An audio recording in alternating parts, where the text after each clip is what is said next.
Olá, bem-vindo ao Café com Cavanha. Décio Odoni, diretor-geral da ANP, conversa conosco sobre a oferta permanente de áreas exploratórias. Boa tarde, Décio. Boa tarde, Cavanha. É um prazer. Isso é uma conversa que a gente está programando faz muito tempo e finalmente está acontecendo. É realmente um prazer estar contigo aqui. Obrigado, prazer meu também. Oferta permanente quer dizer o quê? Que durante 365 dias do ano, áreas estão disponíveis? Como é que isso funciona, Décio? Funciona exatamente como o significado da palavra permanente está estabelecido nos dicionários da língua portuguesa. É permanente. Quer dizer, é um processo em que, a partir de agora, já foi colocada na rua, primeiro edital e contrato, é o seguinte: todas as áreas em terra, que já foram ofertadas no passado, e no mar, que já foram ofertadas no passado, e não foram contratadas, ou áreas que foram devolvidas à ANP, elas não mais serão ofertadas em leilões convencionais. 16ª, 17ª, 18ª rodada. Vão ficar permanentemente à disposição da indústria. E essa conversa nossa aqui a gente está programando há muito tempo e não tinha feito ainda, mas fomos felizes sem querer, porque justamente hoje de manhã, foi publicado no Diário Oficial uma decisão tomada no último CNPE, que foi no início de junho, que determina, por sugestão da ANP, que em todas as áreas terrestres, sejam elas em bacias maduras ou em bacias de fronteira, passam para esse regime. Então, a partir de agora, não existirá mais leilão para a área terrestre. Em todas as bacias, todos os blocos.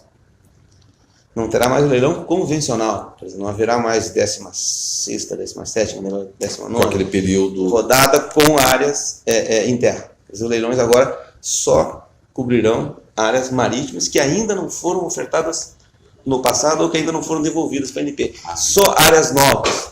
Então o leilão vai ser específico para áreas novas. Na concessão, as áreas fora do polígono do pré-sal que ainda não foram ofertadas no passado, e na partilha as áreas dentro do polígono isso é leilão. Do pré-sal. Leilão. O resto, tudo vai para a oferta permanente. Então um bloco que foi ofertado numa rodada lá em 2006, 2007, 2005, e que não foi contratado naquele momento, offshore, permanentemente vai para esse regime.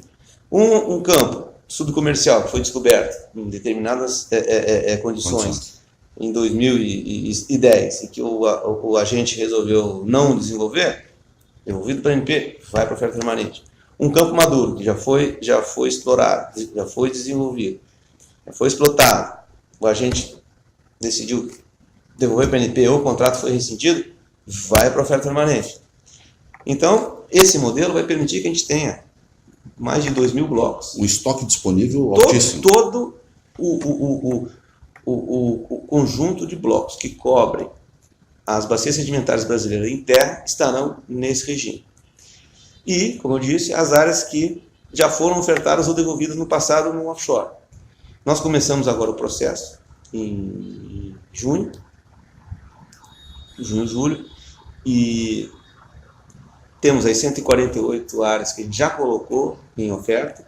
Tinha 10 áreas que estavam na fila e tem mais perto de 2.000 que estão na fila por questões ambientais. Como a gente está retomando a exploração dessas áreas, esse processo precisa se passar pelos órgãos ambientais para dar o ok, para que a gente possa colocar essas áreas novamente em oferta. Como boa parte delas já foi ofertada no passado, é um processo mais expedito. Então nós imaginamos que, do ponto de vista prático, em algum tempo nós vamos ter todas essas áreas disponíveis. Então imagina o seguinte, quer dizer, mudou tecnologia, ou mudou preço, ou mudou condições, um interessado pode rever aquilo, ver que é atrativo, e aí vem para a ANP e diz, tem interesse nessa área, e o que acontece? Se alguém se manifestar interesse em determinada área, a ANP vai programar um leilão específico para aquele bloco em 90 dias. Então, é uma dinâmica distinta, não é mais a ANP que seleciona os blocos e coloca em oferta num leilão anual, e agora sim o mercado manifesta interesse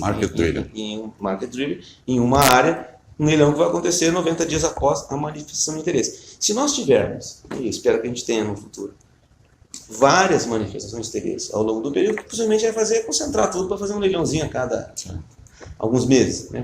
A depender da procura. Eu acredito que esse processo é um processo que vai começar devagar, até porque não é algo que a gente pratique aqui no Brasil. Mas, do ponto de vista das empresas de pequeno e médio porte, das startups, vai ser absolutamente revolucionário. E vai ser transformacional para a indústria no médio e longo prazo. Principalmente para as pequenas e para o interior do Brasil. Para pequenas e médias empresas. A gente teve sucesso enorme nos leilões a partir de 2017, setembro de 2017. Entre setembro de 2017 e junho de 2018, nós fizemos 5 leilões. A 14ª rodada de concessão, a 15ª rodada de concessão, 2ª, 3ª e 4ª operação. Contratamos 68 blocos, 21 bilhões de reais de boa assinatura, que nada comparado com os centenas de bilhões que isso vão representar em termos de arrecadação ao longo dos próximos anos, sem falar nos investimentos que a gente teve. Mas isso foi muito concentrado no offshore, nas bacias de Campos e Santos principalmente. Alguma coisa no Nordeste. Muito pouco nas bacias anteriores. Sergipe, Alagoas, alguma coisa ali Rio Grande do Norte, Ceará, mas a grande concentração de ofertas que nós tivemos foi na região de bacia de Campos e Santos. E o interesse pelos blocos em terra foi baixo. Por que foi baixo? Por várias razões. A primeira delas, e principal, é que a Petrobras está no processo de investimento em um conjunto de campos maduros. Projeto Topaz, projeto Arco, que o mercado está acompanhando. Então, enquanto esse processo de desinvestimento da Petrobras não avançar, os agentes econômicos estão esperando esse processo para se posicionar em termos de portfólio, especificamente no onshore e na água rasa no Brasil. Qual é a beleza, digamos assim, desse processo de oferta permanente? Uma vez que nós tivermos esse desinvestimento da Petrobras efetivado, nós vamos ter novos players, são centenas de campos, alguns dezenas de clusters aí que estão em potencial negociação. Nós vamos ter vários novos atores operando no mercado brasileiro. Então, o sujeito que adquirir um conjunto de áreas já em produção da Petrobras já vai começar a trabalhar com fluxo de caixa. Vai ter dinheiro, vai ter produção. Ato seguinte, ele pode dar uma olhada no entorno daquelas áreas, se existem potenciais upsides que eles podem incorporar. Então, todas essas áreas, no entorno dos ativos que a Petrobras está vendendo, nós estamos colocando oferta permanente. Então, a gente vai ver, possivelmente, esse processo, transferência de ativos da Petrobras, numa primeira etapa, para novos entrantes no exploração e produção de campo maduro, upside exploratório no entorno, aí essas companhias vão começar a ganhar fôlego, possivelmente nós vamos ver algum tipo de consolidação mais à frente para criar empresas maiores no Brasil. Otimização das instalações, dos processos. Eu acredito que a gente vai ter oportunidade agora de permitir a criação de startups. A primeira etapa de criação de empresas de exploração e produção no Brasil, infelizmente, ela não foi muito bem sucedida, até porque as companhias que optaram por isso tiveram dificuldades de acesso ativo. E eu acho que boa parte pelo modelo que a gente tinha de exploração e produção no passado. Como é que era esse modelo? A ANP, a partir da sua criação, começou a criar os leilões anuais. E esses leilões eram programados uma vez ao ano, mais ou menos. Não era um calendário fixo, não era antecipado, mas era uma tradição, que era cumprida. E um conjunto de blocos, 100, 200 blocos, eram ofertados a cada ano. Só que o tempo disponibilizado para as companhias fazer a avaliação das áreas, se organizarem, levantar financiamento, fazer uma oferta era muito curto, 4, 5, 6 meses no máximo. Então, na verdade, esse processo ele funcionava como uma barreira de entrada para empresas que não estavam bem estabelecidas no Brasil, que era a maior parte delas. Então, você com isso limitava tremendamente a capacidade de novos entrantes participar dos bids. E a capacidade desses novos entrantes avaliar adequadamente, com o tempo, o potencial geológico dos blocos. Eu acho que essa foi uma das razões para a gente ter tido muita dificuldade das novas empresas que foram criadas no Brasil ali a partir do final dos anos 90. Agora não, agora a gente tem uma conjunção que ela é nova, eu ia dizer única, mas é única e nova, que é a seguinte: para você montar uma empresa de exploração e produção, falando aqui de uma startup, você precisa de alguns fatores. Primeiro, você precisa de um empreendedor, você tem ideia. Depois, você precisa dos recursos financeiros. você precisa da oportunidade de estar presente. Você tem que ter o estoque de oportunidades, não adianta montar uma companhia de exploração e produção num país que não oferta área para exploração e produção, não tem sentido. E o quarto, e muito importante, você precisa dos técnicos. Então, esses 4 fatores, eles são absolutamente fundamentais. Lá atrás, né, nesse primeiro ciclo que nós vivemos, a gente tinha os empreendedores, né, o Ike Batista, o Márcio Mello e outros aí que se aventuraram na formação de empresas de exploração e produção. O financiamento, naquela época, foi conseguido, né, alguns deles por bolsa de valores, esses 2 casos, por exemplo. Mas você tinha 2 problemas. Né, o problema do estoque de áreas, que a oferta era muito limitada, era esse tipo de leilão que a gente está comentando, e as companhias elas tinham os recursos para atuar naquele horizonte de áreas que estava ofertado. E também a falta de técnicos. Você não tinha no Brasil, se for Petrobras também, não existia no Brasil naquele momento um estoque de profissionais. Existia mundo fora da Petrobras. Não existia fora da Petrobras. Então, o acesso a conhecimento era muito limitado. Quando a gente olha o que está acontecendo agora, né, a gente está no momento em que esse processo de desinvestimento da Petrobras e a oferta permanente vão garantir que oferta de áreas não faltarão. Técnicos, a gente tem disponível. Primeiro, já tem uma série muito grande de cursos de formação de engenheiros de petróleo, geólogos no Brasil, muito mais abundante do que no passado. Engenheiro de petróleo, por exemplo, não tinha curso no Brasil, era só na Petrobras. Geólogo tinha. Na geofísica já era muito mais limitado. Além do que, esses 20 anos de maturação da indústria de exploração e produção criou também expertise fora da Petrobras, que não tinha naquele momento.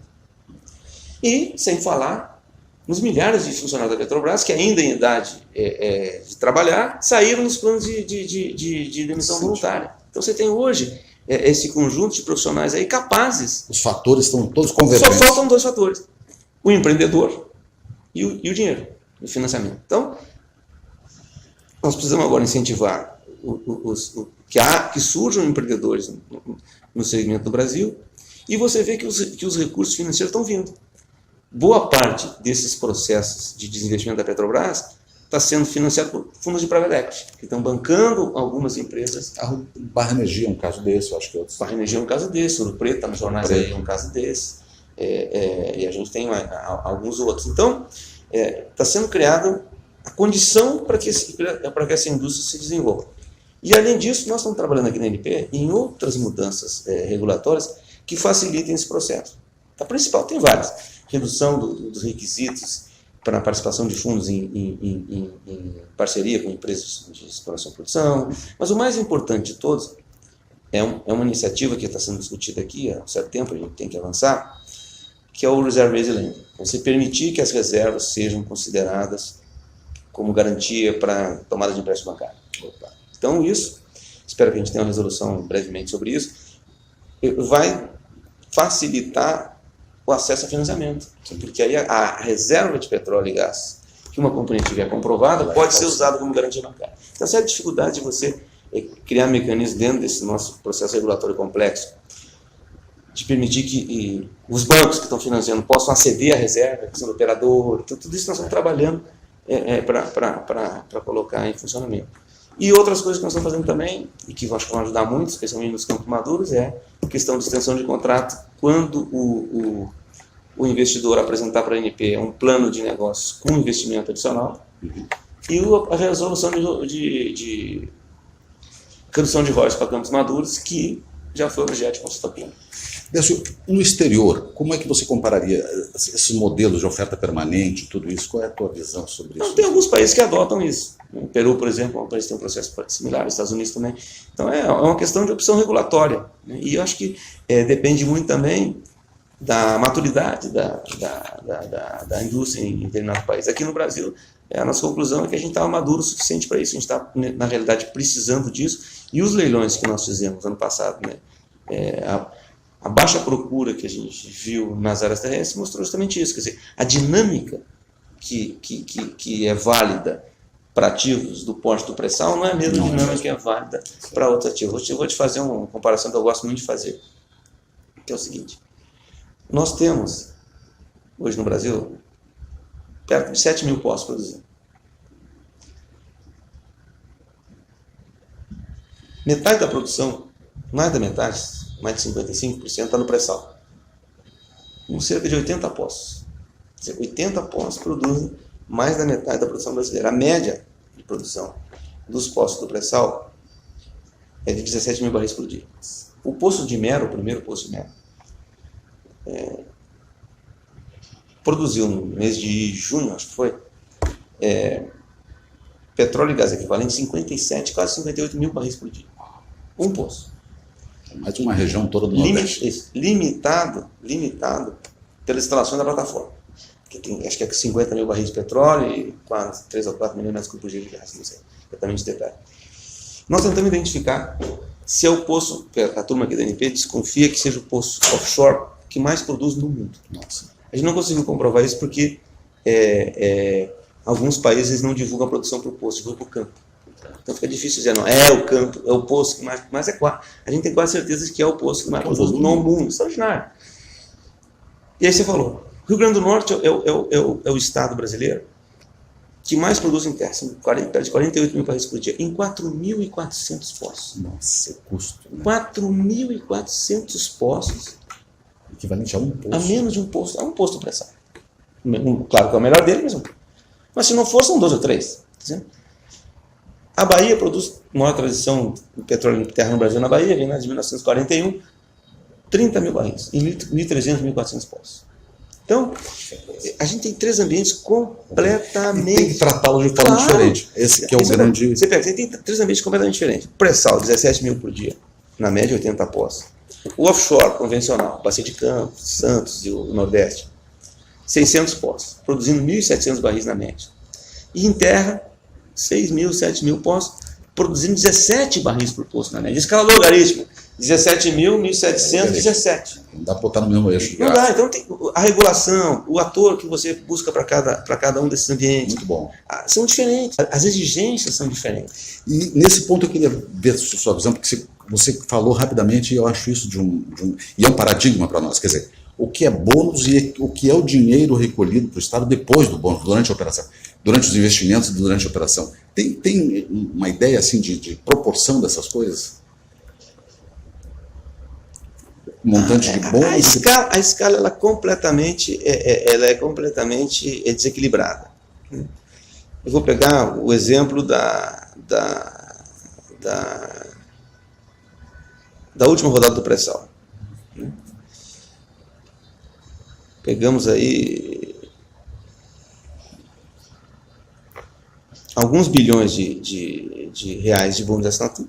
Né? O total de bônus que a gente recolheu ao longo dessas rodadas todas foi de 21 bilhões. A nossa estimativa, né, é que a arrecadação fiscal, considerando partilha e concessão tudo junto, considerando todas as participações governamentais, royalties, participação especial na concessão e o lucro da partilha, vai chegar a 1,2 trilhão de reais em valores nominais ao longo da vida dos contratos. Essa informação é... Então, você vê, não tem como, o bônus de assinatura é só digamos, o início, né, e a parte menos relevante do impacto que a indústria traz para o Brasil. E aí eu quero fazer um outro comentário também que acho muito, muito importante do ponto de vista de simbolismo, né, que é a questão da competição, a importância da competição. Quando nós tivemos o primeiro leilão do pré-sal, leilão de Libra, a Petrobras tinha a obrigatoriedade de ser operadora única do pré-sal. Então, todo mundo sabia que a Petrobras deveria ser operadora. Então, houve um consórcio formado pela Petrobras, que foi o único consórcio que apresentou, porque a Petrobras tinha que ser operadora. É difícil que um outro consórcio seja formado sabendo que a Petrobras é operadora única. Então, foi feita a licitação e o vencedor foi oferta única. Tinha a condição mínima do contrato, saiu. Nesse último leilão do pré-sal, na quinta rodada, tem um processo muito interessante.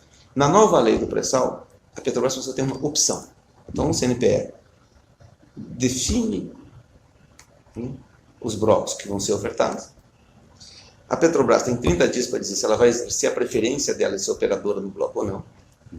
Ela exerce a preferência não há obrigatoriedade. E ao existir a preferência, a Petrobras está submetida à competição de terceiros. Como operadores. Como operadores. O que ocorreu na quinta rodada? Em 2 dos 3 blocos que foram arrematados. A oferta feita pelo consórcio formado pela Petrobras não foi vencedora. Um consórcio formado por outras empresas, com outro operador, foi vencedor. Como a lei determina isso, a Petrobras tem 30 minutos durante o processo de leilão, se você estava lá para lembrar, para decidir se ela vai ou se não vai aderir à proposta vencedora. Nos 2 casos ela decidiu aderir à proposta vencedora. Aderiu. Pois bem, ao aderir à proposta vencedora, abandonando o consórcio que ela tinha formado e se tornando compulsoriamente, por força de lei, a operadora do novo consórcio, a Petrobras tem que se comprometer a pagar. No caso da partilha, o bônus de assinatura é fixo, mas o óleo lucro é que define o vencedor do processo. A Petrobras tem que aderir a esse novo percentual de óleo lucro. Nas contas da ANP, esse simples processo, nesses 2 blocos, elevou a arrecadação fiscal de 90 para 130 bilhões de reais ao longo da vida útil dos contratos. Nós estamos falando de 40 bilhões de reais a mais para a União, produzidos pelo processo de competição. Quer dizer, para mim não existe prova mais cabal da vantagem da competição para a sociedade. Entendi. Muito bom.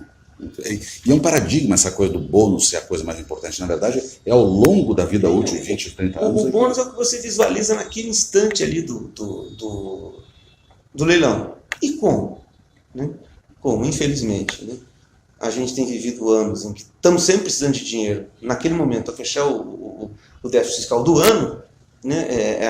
A cobertura jornalística também foca muito no bônus, porque o bônus passa a ter uma relevância significativa. Você vê o seguinte, nós estamos num período em que entre 2017 e 2018, o déficit fiscal primário teve na ordem de, sem pagar juros, né, teve na ordem de 130, 150 bilhões de reais por ano. Só nesses leilões de setembro para cá foram 21 bilhões, do ponto de vista fiscal também tem uma relevância muito grande. Mas é irrelevante quando você olha o que vai trazer para frente.